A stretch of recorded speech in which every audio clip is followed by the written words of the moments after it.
Pratap Sarnaik frustrated है चुनाव को हार के लेके, इसलिए जब भी यहाँ आते कुछ भी आरोप करके चले जिसका हाथ नहीं पैर नहीं। कभी हम पे भ्रष्टाचार के आरोप तब के विचार, सबसे बड़े भ्रष्टाचारी तो वो है। मैं सरकार से मांग करता हूँ कि उनका राजीनामा ले और आने वाले 1 महीने के अंदर अंदर उनके सारे भ्रष्टाचार में जनता के सामने लेके आऊंगा। मिया नरेंद्र मेहता, अरे रेपिस्ट बलात्कारी, तू काय म्हटलं की प्रताप सरनाईक साहेब जे आपल्या महाराष्ट्र देशाचे, आमचे महाराष्ट्र राज्याचे मंत्री आहेत, ते तुझे ड्रायव्हर होते। अरे तुझी लायकी आहे का? ड्रायव्हिंग हे शब्द काय तुला कळतो का? ड्रायव्हर कोण आहे तुला कळतो का? तुझ्यासाठी ड्रायव्हर मला वाटते की एक लहान गोष्ट आहे। तुझे पोरेला विचार, लॅम्बोर्गिनी घेतली होती ना, ते सी लिंकला ऍक्सिडेंट केला होता, ड्रंक अँड ड्राईव्ह। बेवड्या, तुझी लायकी आहे का? आपलं तू काय मारवाडी सांगतो?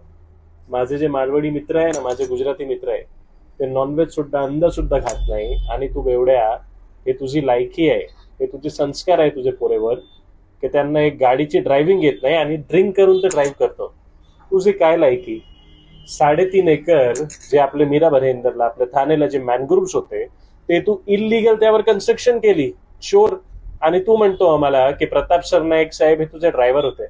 अरे भडव्या, मी एक शिवसैनिक आहे, मी एवढंच सांगतो, आमचे शिवसेनाचे जे एकाच कार्यकर्त्यासोबत तू वाईट बोललो ना, तर बघ तुला काय करतो मी।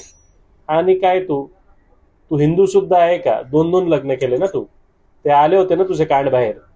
आणि फडणवीस साहेब, तुम्हाला विनंती करतो मी, मला असं वाटतं की महाराष्ट्र भारतीय जनता पार्टीमध्ये काहीतरी एक चषक चालू आहे। अगोदर एक नवी मुंबईचे तुमचे आमदार आहेत, त्यांचे रेपचे केसेस बाहेर आले होते। आता हे तुमचे मीरा रोडचे जे आमदार आहेत त्यांचे रेप केसेसचे, तर त्यांना बोला की विकास प्रगती म्हणजे काय हे नाही, विकास म्हणजे काय लोकांचे काम करणं। आणि हा मेहता, भिडू नको, नाहीतर अशी लायकी काढणार ना तुझी रस्त्यावर, हे तू बघून घेणार। आणि तुझ्यासाठी एक गिफ्ट देतो, हे व्हिडिओ बघ तुझा।